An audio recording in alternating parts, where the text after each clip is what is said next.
تو انسان ان ساری چیزوں سے بڑھ کر ہے، اللہ نے اسے ہدایت وجدان کے ساتھ، یعنی نافع اور نقصان دینے والی چیزوں کے علاوہ حلال و حرام کی تمیز عطا کی، جو شریعت اسلامیہ کہلاتی ہے۔ اسی کو اللہ تبارک و تعالیٰ نے کہا اقرأ بسم ربک، اپنے رب کے نام کے ساتھ پڑھو۔ کس نے، کون ہے وہ رب؟ اللہ تبارک و تعالیٰ اس کے بارے میں کیا کہتا ہے کہ جس نے تمہیں پیدا کیا۔ اب پیدا کرنے والا اسی کی ذمہ داری ہے کہ وہی ہمیں راستہ بتائے گا۔ ہمارے ہاں اگر ایک موبائل کمپنی موبائل بناتی ہے تو اس کے بارے میں باقاعدہ آپ کو ایک چھوٹی سی نوٹ بک دے گی کہ اس موبائل کو استعمال کرنے کا طریقہ کیا ہے، اس کے فنکشن کیا ہے۔ ایک چھوٹی سی مشین ہے۔ تو اللہ نے انسان جیسی عظیم الشان مخلوق کو پیدا کیا تو اسے بغیر کسی گائیڈ لائن کے کہ بس پیدا کرنے کے بعد وہ اپنی منچاہی زندگی گزارے، اللہ نے اس کے لیے بھی ایک نوٹ بک دی جو قرآن مجید ہے، اور قرآن مجید کے بغیر ہماری زندگی سکسیس نہیں ہو سکتی ہے۔ اس لیے اللہ نے کہا کہ جس نے پیدا کیا ہے اسی نے تمہیں زندگی گزارنے کا ضابطہ دیا قرآن مجید کی شکل میں، لہذا اسی کو فالو کرنا ہوگا۔ یہی کامیابی اور یہی کامرانی کا راستہ ہے۔ اقرأ بسم ربک الذی خلق، پڑھو اپنے اس رب کے نام کے ساتھ جس نے تم کو پیدا کیا۔ خلق الانسان من علق، انسان کو جمے ہوئے خون کے لوتھڑے سے پیدا کیا۔ اب یہاں جتنا آپ آگے بڑھتے جائیں گے، جتنا ان ساری چیزوں پر غور کریں گے، اتنا آپ کو سمجھ میں آئے گا۔ قرآن نے تذکرہ کیا انسان کی تخلیق کا، یہ دراصل سائنس کی لائن ہے۔ انسان جب پڑھے گا تبھی وہاں تک پہنچے گا، اور آج ترقی کرتے ہوئے انسان وہاں تک پہنچ گیا جس کا تذکرہ قرآن مجید نے کیا تھا۔ قرآن چونکہ دنیا کے تمام انسانوں کے لیے آیا ہے، لہذا ہر فیلڈ اور ہر طبقے کے تعلق سے اس میں دلائل اور ہدایات ملے گی۔ جو لوگ کھیتی باڑی سے منسلک ہے، اللہ نے ان لوگوں کے لیے نباتات کی، درختوں کی، پودوں کی مثالیں دی۔ جو لوگ ٹیکنالوجی کی لائن کے ہیں یا جو فلکیات ستاروں کے بارے میں علم رکھتے ہیں، اللہ نے ان لوگوں کے لیے ستاروں کی، آسمان کی مثالیں دی۔ جو لوگ ڈاکٹری لائن کے اعتبار سے ہیں، اللہ نے ان لوگوں کے لیے اس طرح کی مثالیں دی کہ اللہ نے تمہیں کس طرح پیدا کیا، کس طرح تمہیں اپنے ماں کے پیٹ میں رحم کے اندر رکھتا ہے، بچہ دانی کے اندر رکھتا ہے، تخلیق کے مراحل کیسے کیسے طے ہوتے ہیں۔ یہی تو اس قرآن کے کلام ربانی ہونے کی واضح دلیل ہے کہ جو چیزیں انسان بڑی ترقی کرنے کے بعد، محنت کرنے کے بعد وہاں تک پہنچا ہے، قرآن مجید نے آج سے 1400 سال پہلے جب اس کے بارے میں تصور بھی نہیں کیا جا سکتا تھا، ان ساری چیزوں کے بارے میں انفارمیشن دے دی ہے، جو اللہ کے کلام ہونے کی واضح دلیل ہے کہ یہ انسان کا نہیں بلکہ رب العالمین کا اتارا ہوا کلام ہے۔ یہاں قرآن کے تعلق سے ایک اہم بات، ایک عالم دین کو ایک ڈاکٹر نے دیکھا کہ وہ دنیا کی کچھ کتابیں لے ہوئے چلا آ رہا ہے، تو انہوں نے سوال کیا کہ کیا بات ہے، آپ کو تو قرآن و حدیث اور شریعت کا علم پڑھنا چاہیے، آپ یہ دنیا کی کتابیں کیوں پڑھ رہے ہیں؟ انہوں نے ایک بہت پیارا سا جواب دیا تھا، وہ جواب میں آپ تک پہنچانا چاہتا ہوں۔ انہوں نے کہا تھا کہ میں دنیا کو پڑھتا ہوں تاکہ یہ جان سکوں کہ دنیا کہاں جا رہی ہے، اور شریعت کو، قرآن و حدیث کو پڑھتا ہوں تاکہ میں دنیا کو یہ بتا سکوں کہ اس کو جانا کہاں ہے۔ دونوں چیزیں ہمارے لیے ضروری ہے۔ ہمیں اسلام یہ نہیں کہتا ہے کہ دنیا کی تمام چیزوں کو چھوڑ دو، روحانیت اختیار کرو، ساری دنیا سے کٹ کر آ کر مسجد کے اندر بیٹھ جاؤ، نہیں۔ اسلام اعتدال والا راستہ ہے، اس میں دین ہے، دنیا ہے، ہر جگہ جہاں انسان کو جو بن سکتا ہے وہ ذمہ داری اور حقوق کو ادا کرنے کا اسے حکم دیا گیا ہے۔ لا رہبانیت فی الاسلام، اسلام کے اندر آپ صلی اللہ علیہ وسلم نے صاف کہا رہبانیت نہیں ہے کہ دنیا سے کاٹ کر، تجارت سے، رشتہ داروں سے سارے تعلقات کو ختم کر کے صرف اللہ اللہ آپ کو کرنا ہے، نہیں۔ جو سب سے جامع دعا ہمیں سکھائی گئی سورہ بقرہ کی، اللہ نے اس میں ہمیں کیا سکھایا؟ ربنا آتنا فی الدنیا حسنہ وفی الآخرۃ حسنہ وقنا عذاب النار، کہ اللہ ہمیں دنیا کی بھلائیاں عطا کر، آخرت کی بھلائیاں عطا کر، اور جہنم کے عذاب سے بچا۔ اللہ نے یہاں پر تذکرہ پہلے دنیا کا کیا، دنیا کی بھلائیاں ہمیں ملنا چاہیے۔ اور اس کے بعد آخرت کی بھلائیاں. یہ نہیں کہ ہم دنیا کو چھوڑ دیں, دنیا کو ترک کر دیں, نہ تجارت کریں, نہ ٹیکنالوجی کی لائن کے اندر آگے آئے. نہیں, قرآن نے تو اسی لیے کہا اقرأ وربک الاکرم, دوبارہ پڑھنے کا حکم دیا, کہا کہ پڑھو, تمہارا رب بڑا کریم ہے, عزت ادا کرنے والا ہے. یعنی عزت اسی وقت حاصل ہوگی ہم جب پڑھائی کے پر توجہ دیں گے. اللہ وہ ہے الذی علم بالقلم, جس نے قلم کے ذریعے علم کو سکھایا. قلم انتہائی اہم ذریعہ ہے علم کو حاصل کرنے کا. قرآن مجید نے جو تذکرہ کیا عام لوگوں کو تھوڑا عجیب لگتا ہے, لیکن جو لوگ ٹیچنگ لائن سے, تعلیم کے پیشے سے جڑے ہوئے, ایک استاد خود اس کے بارے میں تذکرہ کرتا ہے کہ اس کی ایک اسٹوڈنٹ تھی, 8ویں کلاس میں پہنچنے کے بعد بھی اس کی پڑھائی کا معیار انتہائی خستہ تھا. وہ کہتا ہے کہ میں نے قرآن مجید کی اسی آیت کو پڑھا کہ اللہ نے قلم کے ذریعے علم کو سکھایا, چنانچہ میں نے زیادہ سے زیادہ اسے لکھنا شروع کیا. کہا کہ لکھو, یہ لکھو, مسلسل لکھنے کے ساتھ پڑھنے کا حکم دیا. نتیجہ یہ ہوا کہ کچھ ہی دنوں کے اندر اس کی پڑھائی کا معیار انتہائی بلند ہو گیا. یہ قرآن مجید کہہ رہا ہے تو بے معنی نہیں ہے, یہ اپنی جگہ کے پر معنویت رکھتی ہے. جو اپنی لائن اپنے پیشے سے جڑا ہوا ہے اسے ان ساری چیزوں کا علم ہوتا ہے, اس کی اہمیت کا پتہ چلتا ہے. تو یہ قرآن مجید. اب یہاں اس ضمن میں ایک واقعہ یاد آتا ہے. سعودی عرب سے اپنی کمپنی کے لیے ایک شیخ آئے ہوئے تھے. میں اسی تناظر کے اندر بیان کر رہا ہوں کہ قرآن کے اثرات انسانی زندگی کے پر کیسے پڑھنا چاہیے. ہم قرآن سے علیحدہ ہو کر اپنی زندگی نہیں گزار سکتے. تو آنے کے بعد انہوں نے اپنی کمپنی کے لیے انجینئرز کی تلاش کی. جب انٹرویو کے لیے آئے تو انہوں نے کہا کہ اونلی مسلم, میں صرف مسلمانوں کو لینا چاہتا ہوں. جتنے نان مسلم تھے وہاں سے انٹرویو کے لیے چلے گئے. اب وہاں انہوں نے انٹرویو کے لیے جس انجینئر کو اپنے پاس بلایا, بلانے کے بعد کسی سے آیت الکرسی, کسی سے التحیات, یعنی نماز کی جو دعائیں ہوتی ہیں, کچھ صورتیں ہوتی ہیں, ان ساری چیزوں کے بارے میں سوال کیا. لوگ حیران ہو گئے. جن لوگوں نے سوال کا صحیح جواب دیا انہیں پاس کر دیا, اور جنہوں نے جواب نہیں دیا انہیں فیل کر دیا.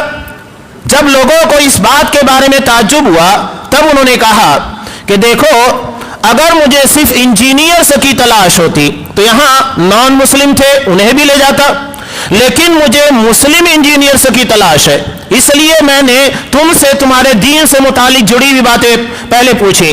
اور جو اپنے دین سے جڑا ہوا ہے حقیقت میں وہی سب سے بہتر ہوتا ہے. اور یہی ہمارے لیے سب سے بڑا پیغام ہے کہ ہم اگر ڈاکٹر ہیں تو صرف ڈاکٹر مت بنیے, بلکہ مسلم ڈاکٹر بنیے. اگر ہم انجینئر ہیں تو آپ مسلم انجینئر بنیے, ورنہ دنیا میں ٹیکنالوجی کی لائن میں, انجینئرنگ کی لائن کے اندر, دیگر سارے شعبوں کے اندر آپ کو بہت ملیں گے, لیکن وہ اسلام سے جڑے ہوئے نہیں ملیں گے. اگر ہم اسلام سے جڑے ہوئے ہیں تو حقیقت میں ہم جہاں انسانیت کی خدمت کر رہے ہیں وہاں اسلام کی بھی خدمت کر رہے ہیں. یہ بہت اہم چیز ہے, اس پیغام کو ہمیں سمجھنا ہوگا. قرآن دیکھیے, قرآن مجید سب سے پہلے جو راستہ بنایا تعلیم کے بعد جب لوگوں کو بات سمجھ میں آنے لگتی ہے, اس لیے کہ قرآن نے جو احکامات دیے وہ انسان کے نفس کے پر بڑا گرا گزرتا ہے, لیکن قرآن نے اس چیز کو کیسے آسان بنایا. وہ سارے شبہات جو انسان کے ذہن و دماغ کے اندر ہو سکتے تھے, ان سارے شبہات سے انسان کے ذہن و دماغ کو پاک کیا, انہیں صرف اللہ کی عبادت کے سامنے, بندگی کے سامنے لا کر کھڑا کیا. جب انسان کو ان ساری چیزوں کا علم ہوا, اطاعت گزاری, اللہ کے حکم کو ماننے کا جذبہ پیدا ہوا, تو نتیجہ یہ ہوا کہ قرآن کے احکام کے مطابق چلنا آسان ہو گیا. آپ صلی اللہ علیہ وسلم کے بارے میں دیکھیے کہ آپ نے مکی زندگی کے اندر ڈائریکٹ لوگوں کے پر شراب کی حرمت کے بارے میں, زناکاری کی سزا کے بارے میں یا دیگر سزاؤں کا نفاذ نہیں کیا. پہلے ماحول سازی کی, لوگوں کے ذہن کو اسلام کے موافق کیا تاکہ وہ احکامات کو سمجھے اور سمجھنے کے بعد اس کے مطابق اپنے آپ کو ڈھال سکے. سب سے پہلے ذہن سازی ہوتی ہے. قرآن نے وہی کام کیا. سب سے پہلے اللہ تبارک و تعالیٰ کی بندگی کے سامنے لوگوں کو لا کر کھڑا کیا. سب سے پہلے اپنے رب کو پہچانو, اس کی عبادت, اس کی بندگی کرو. اور دھیرے دھیرے جب یہ جذبہ پروان چلنے لگا، طاقتور ہوا، تب اسلام نے مزید احکامات دینے شروع کیے جو انسان کے لیے اہمیت رکھتا ہے۔ نتیجہ کیا ہوا؟ وہی انسان جو شرابوں کو اپنے گھروں کے اندر بنایا کرتا تھا، وہی انسان جو پہلے شراب دیگر جگہوں کے پر جانے کی ضرورت نہیں، اپنے گھروں میں بناتے، گھروں کے اندر محفلیں سجا کرتی تھی، یہاں تک کہ بخاری کی روایت میں ہے کہ بڑے بڑے اصحاب کرام، اس میں حضرت ابی بن کعب رضی اللہ تعالیٰ عنہ ہے، جن کے بارے میں نبی کریم صلی اللہ علیہ وسلم نے کہا ان اللہ امرنی ان اتلو علیک لم یکن الذین کفروا من اہل الکتاب، کہ ابی اللہ نے مجھے حکم دیا ہے کہ میں تمہارے پر سورہ بینہ لم یکن الذین کفروا من اہل الکتاب اس سورہ کی تلاوت کروں۔ حضرت ابی بن کعب رضی اللہ تعالیٰ عنہ نے کہا اللہ سمانی، اللہ نے میرا نام لیا ہے؟ کہا کہ ہاں اللہ نے تمہارا نام لیا ہے۔ فبکا، حضرت ابی بن کعب رضی اللہ تعالیٰ عنہ رو پڑے۔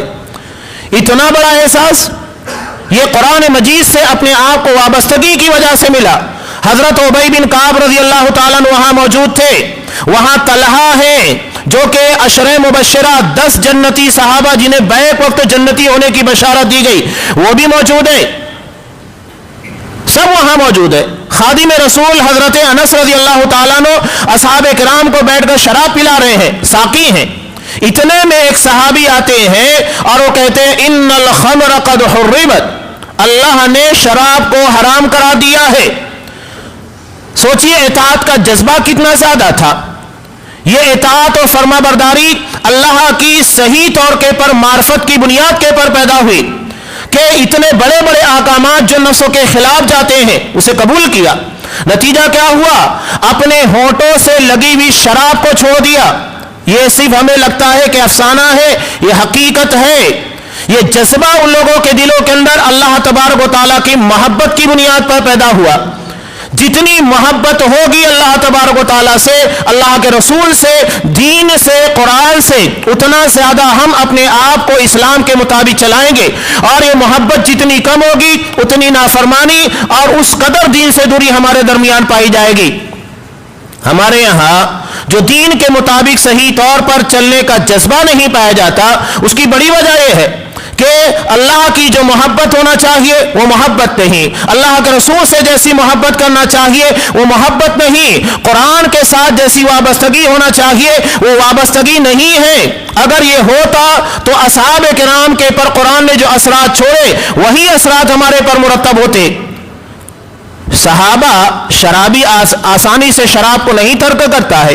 ایک حکم نازل ہوا قرآن مجید کا، نتیجہ کیا ہوا؟ سارے صحابہ نے اپنے گھروں کے اندر جو مٹکے رکھے ہوئے تھے اسے توڑ کر بہا دیا۔ یہ جذبہ تھا۔ یہ جذبہ کب پیدا ہوا؟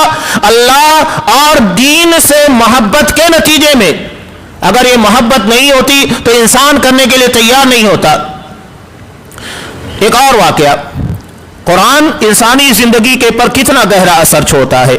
ہمارے یہاں جو تجارت کرنے والے لوگ ہیں، تاجر ہیں، یہ دیکھتے ہیں موقع کا فائدہ اٹھانا، زیادہ سے زیادہ ہم کیسے فائدہ اٹھا سکتے ہیں، مہنگی سے مہنگی قیمتوں میں چیزوں کو کیسے بیچ سکتے ہیں۔ کبھی حالات ایسے بن جاتے ہیں کہ کچھ چیزوں کی قیمتیں بڑھ جاتی ہیں تو ہم کیسے اس کا فائدہ اٹھائیں، دشکال ہے، قحط سالی ہے یا دیگر مواقع کے پر۔ حضرت عثمان غنی رضی اللہ تعالیٰ عنہ کے زمانے میں مدینہ کے اندر قحط سالی پڑی۔ قحط سالی پڑنے کے بعد حضرت عثمان غنی رضی اللہ تعالیٰ عنہ کا قافلہ ساز و سامان سے لدا ہوا مدینہ کی سرحد کے پر آ گیا۔ قحط سالی کا زمانہ ہے، مال کی کمی ہے، شارٹیج ہے، لہذا بڑے بڑے تاجر وہاں پہنچ گئے کہ ہم اسے خرید لیں گے تاکہ مہنگی سے مہنگی قیمتوں کے اندر سامان کو بیچا جا سکے، اور جا کر قیمتیں لگانے لگے۔ حضرت عثمان غنی رضی اللہ تعالیٰ عنہ نے کہا مجھے دینے والا اس سے کہیں زیادہ دے رہا ہے۔ آخر کار سارے تاجرین وہاں جمع تھے، ان لوگوں نے کہا کہ مدینہ کے سارے تاجر یہاں پر جمع ہیں، آخر تمہیں کون ہے جو ہم سے بڑھ کر قیمت دے رہا ہے؟ تب حضرت عثمان غنی رضی اللہ تعالیٰ عنہ نے کہا کہ مجھے میرا اللہ تم لوگوں سے کہیں زیادہ بڑھ کر دے رہا ہے، اور تم لوگ گواہ رہو، میں نے اپنے قافلے کو